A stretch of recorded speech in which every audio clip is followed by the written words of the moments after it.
السلام علیکم جی دوستو، آپ سب خیریت سے ہیں؟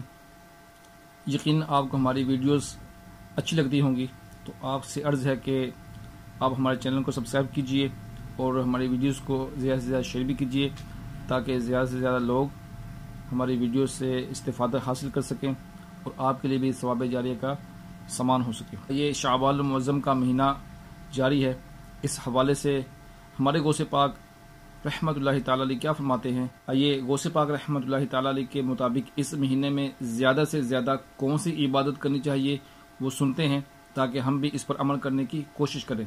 چنانچہ ہمارے غوث پاک شیخ عبد القادر جیلانی رحمت اللہ تعالیٰ علیہ فرماتے ہیں، لفظ شعبان میں 5 حروف ہیں: شین، عین، با، الف اور نون۔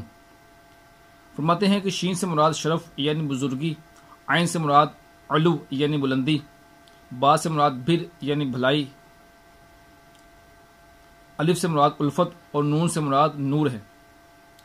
تو یہ تمام چیزیں اللہ تعالیٰ اپنے بندوں کو اس مہینے میں عطا فرماتا ہے۔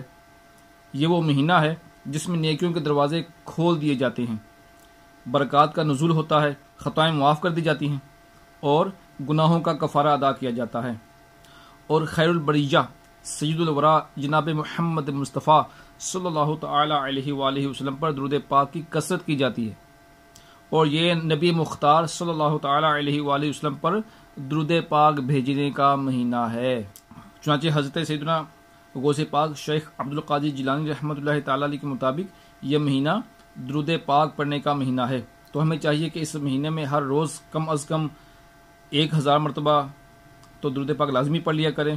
انشاءاللہ عز و جل اس کی برکتوں سے ہم درود پاک پڑھنے کے عادی بھی ہو جائیں گے، اور رمضان المبارک میں بھی اس سے زیادہ درود پاک پڑھنے کی ہم کوشش کیا کریں گے۔ مزید ہمارے صحابہ کرام علیہم رضوان اس مہینے میں شعبان المعظم کے مہینے میں کیا کرتے تھے، یہ بھی ہمارے غوث پاک رحمت اللہ تعالی علیہ نے ہمیں وضاحت کے ساتھ فرما دیا تاکہ ہم بھی اس پر عمل کرنے کی کوشش کریں۔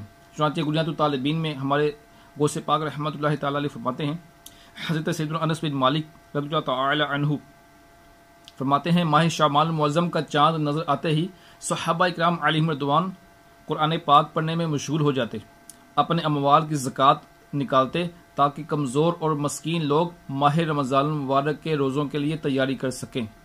حکام قیدیوں کو بلا کر جس پر حد قائم کرنا ہوتی اس پر حد قائم کرتے، بقیہ کو آزاد کر دیتے، تاجر اپنے قرضے ادا کر دیتے، دوسروں سے اپنے قرضے وصول کر لیتے۔ جو ماہ رمضان المبارک کا چاند نظر آنے سے پہلے اپنے آپ کو فارغ کر لیتے، اور رمضان شریف کا چاند نظر آتے ہی غسل کر کے بعض حضرات سارے ماہ کے لیے اعتکاف میں بیٹھ جاتے۔ تو یہ معمول تھا ہمارے صحابہ کرام علیہم رضوان کا۔ تو کاش ہمیں بھی اس طرح کا جذبہ مل جائے، اس طرح کا ذہن ہمارا بھی بن جائے کہ ہم بھی رمضان المبارک سے پہلے اپنے بڑے بڑے کاموں سے فارغ ہو کر رمضان المبارک میں اچھی طرح اللہ تعالیٰ کی عبادت کرنے میں مشغول ہو جائیں۔ اللہ تبارک و تعالیٰ ہمیں رمضان المبارک سے پہلے اس کی تعظیم کے لیے، اس میں عبادت کے لیے ذہن بنانے کی اور اس کے لیے ہمیں کوشش کرنے کی توفیق عطا فرمائے۔ اپنا خیال رکھیے، بہت بہت شکریہ۔ السلام علیکم۔